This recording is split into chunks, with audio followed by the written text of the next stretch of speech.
All these science spheres are made of asbestos, by the way. Keeps out the rats. Let us know if you feel a shortness of breath, a persistent dry cough, or your heart stopping, because that's not part of the test. That's asbestos.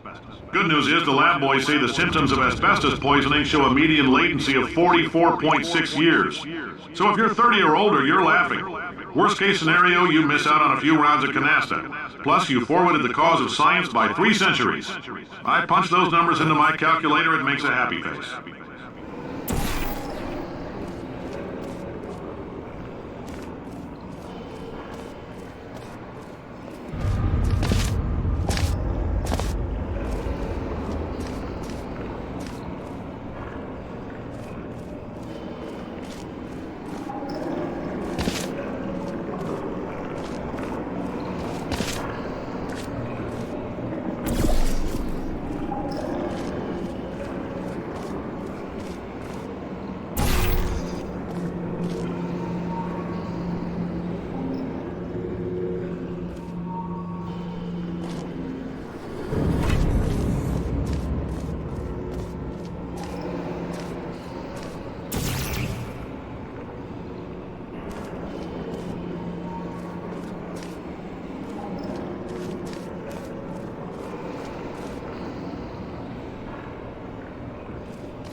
I like your style. You make up your own rules, just like me.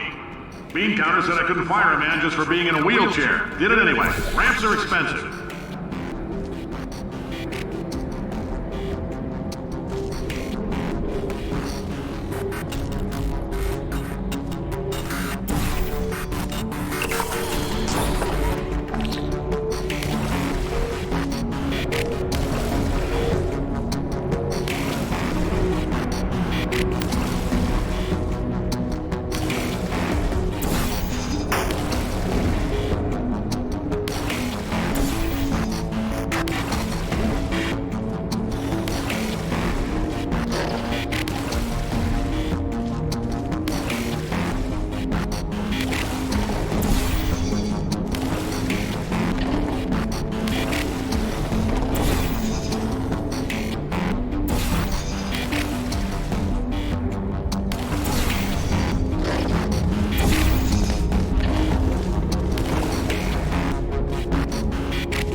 That coffee we gave you earlier had fluorescent calcium in it, so we can track the neuronal activity in your brain. There's a slight chance the calcium could harden and vitrify your frontal lobe. Anyway, don't stress yourself thinking about it. I'm serious. Visualizing the scenario while under stress actually triggers the reaction.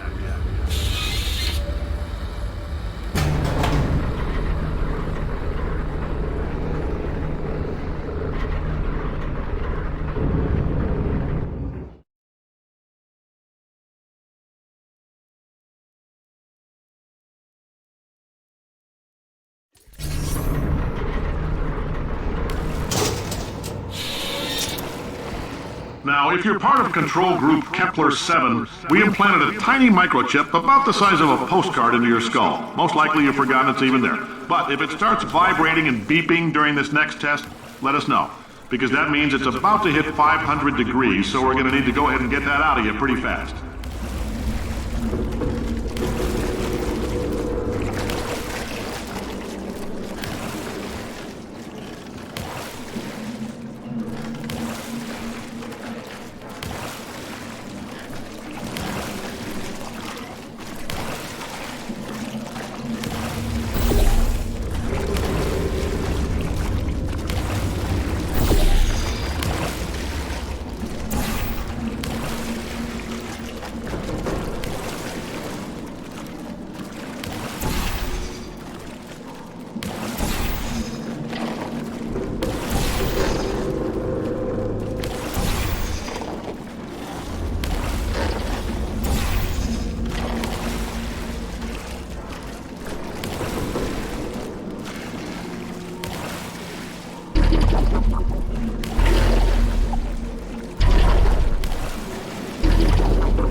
I'm telling them, keep your pants on.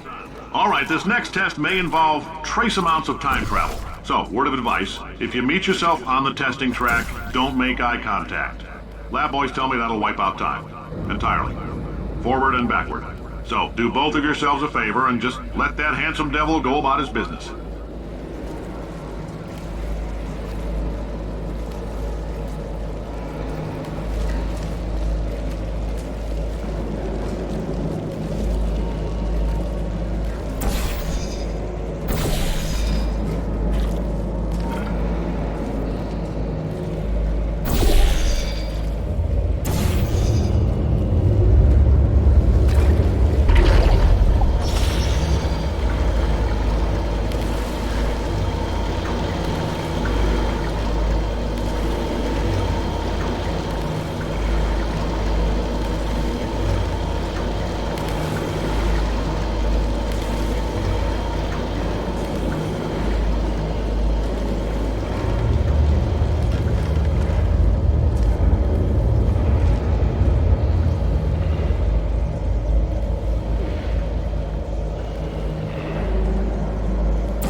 cough between tests.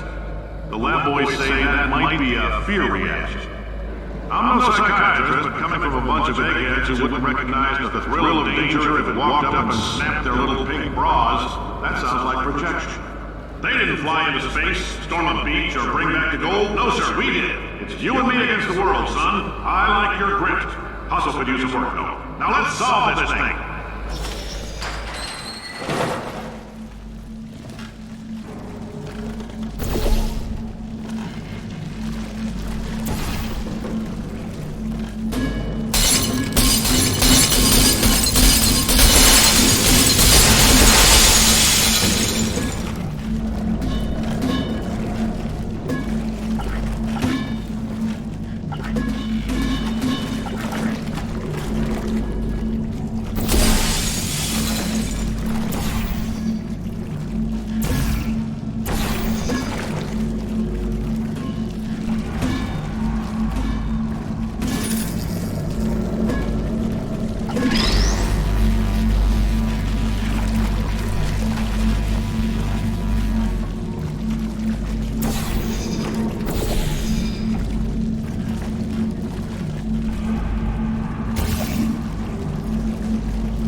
Science isn't about why, it's about why not. Why is so much of our science dangerous? Why not Mary save science if they love it so much? In fact, why not invent a special safety door that won't hit you on the butt on the way out because you are fired? Now you, test subject, you're doing fine.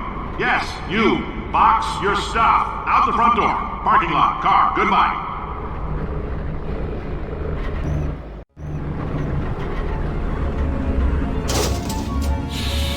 Congratulations! The simple fact that you're standing here listening to me means you've made a glorious contribution to science.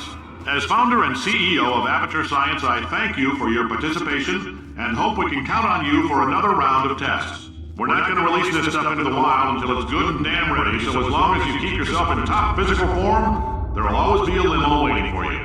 Say goodbye, Carolyn. Goodbye, Carolyn. She is a gem.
Greetings, friend. I'm Cave Johnson, CEO of Aperture Science.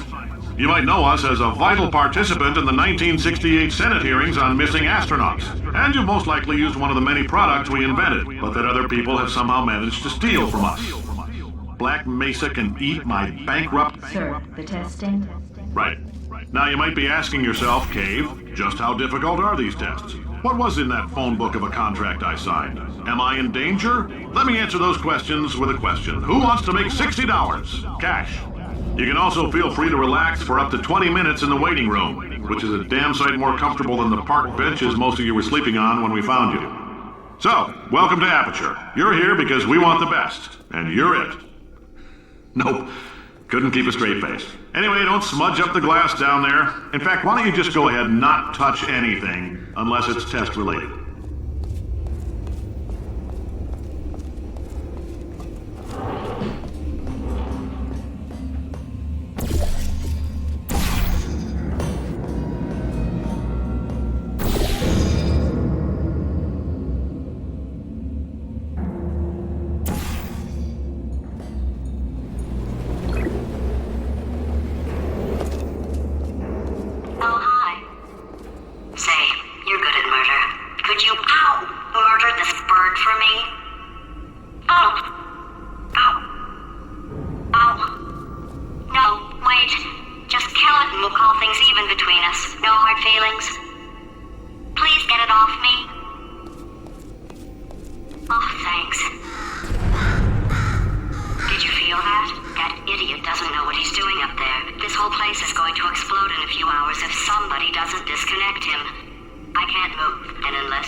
Before we get a chance to burn up in the atomic fireball that little idiot is going to...